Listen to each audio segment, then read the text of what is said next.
میاں بیوی کے حقوق کے بارے میں تیسری حدیث ہے۔ حضرت ابو ہریرہ رضی اللہ تعالی عنہ روایت کرتے ہیں کہ نبی کریم صلی اللہ علیہ وآلہ وسلم نے ارشاد فرمایا کہ میں تمہیں عورتوں کے حق میں اچھے برتاؤ کی نصیحت کرتا ہوں، اس کو قبول کر لو۔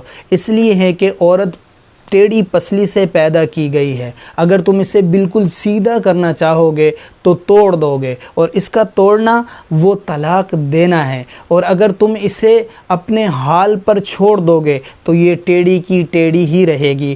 اسی لیے عورتوں کے حق میں اچھے برتاؤ کی نصیحت کو قبول کر لو۔